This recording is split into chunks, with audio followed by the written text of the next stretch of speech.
Hi everyone and welcome back to the channel. Today we're going to talk about portable tracking mounts and how you can use them to take pictures like this. Stay tuned.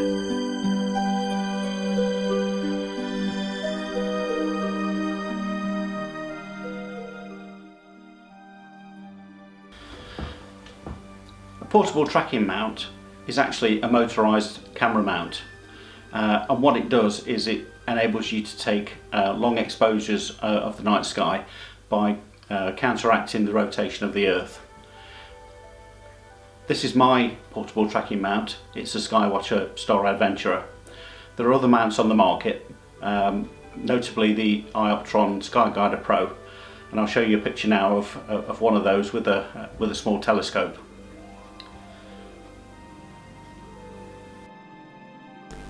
Here's an image taken without a tracking mount. You can see the star trails caused by this motion and a point in the sky where there's no motion at all. This point is known as the celestial pole and can be imagined as an extension of the axis that the Earth spins on. But it also serves as a reference point to align our equipment to, and we'll cover polar alignment later in the video. So it's actually the rotation of the Earth that causes this motion, not the stars moving themselves. To counteract this motion, a tracking mount rotates the camera or telescope at the same rate that the Earth spins, thus cancelling out this motion effect, and this allows us to take long exposures of the night sky without star trailing. Okay, how do we set one up? Well, firstly, before you assemble your gear, think about where you're going to place your tripod.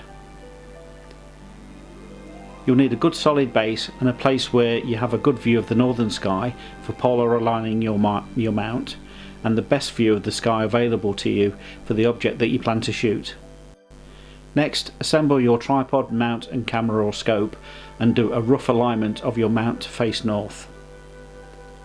Level your tripod with a spirit level or a bubble level and set the angle of the mount to correspond with the latitude position of your location. You can easily find the latitude using Google, but if you travel with your mount, the best thing to get is an app called PS Align Pro. This app will show you your latitude wherever you are, and is also the main app we use to do polar alignment of the mount. Once you've set your latitude on the mount's wedge, now's the time to take an opportunity to balance the weight of the camera with the counterweight. This ensures that the mount can move freely. A poorly balanced mount can cause star trailing, which you're trying to avoid in the first place. Once balanced, I'll wait for nightfall to do my polar alignment. It's often a good idea to do your initial setup in daylight because things get much harder when it gets dark.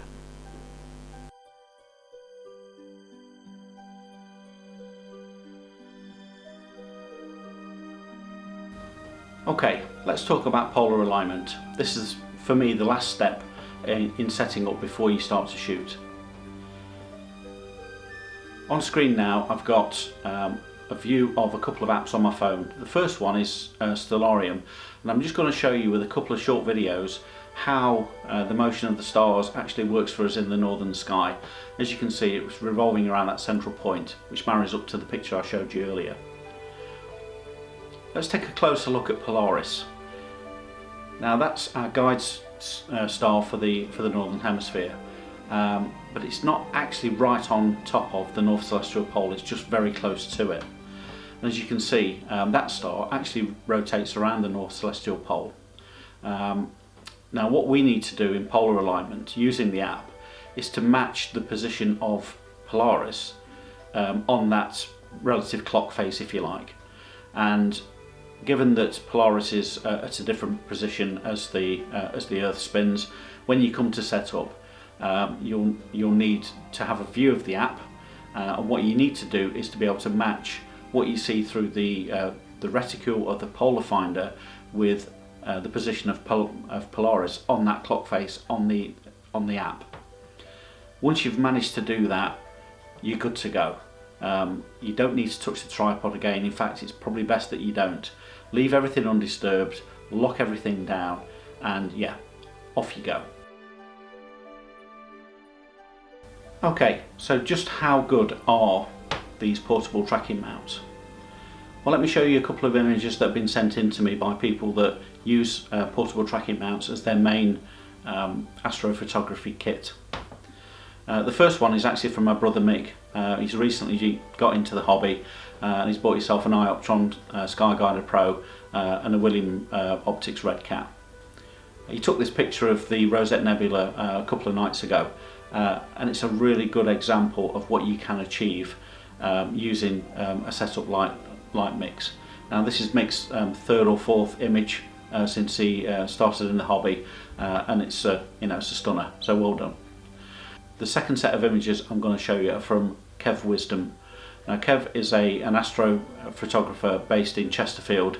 He posts his images online and also on the East Midlands Stargazer forum, where he regularly competes for Photo of the Month, and he uses a star adventurer just like me. Now Kev really does take it to the extreme. He uses a variety of cameras and vintage telephoto lenses to take his images, but his base tracking mount is that star adventurer, and he's some of the images are absolutely stunning. He does multiple nights of exposure on the same target and achieves some incredible results. So thanks ever so much, Kev, for allowing me to use some of your pictures in this week's video. I hope this goes on to inspire other people to do the same sort of thing.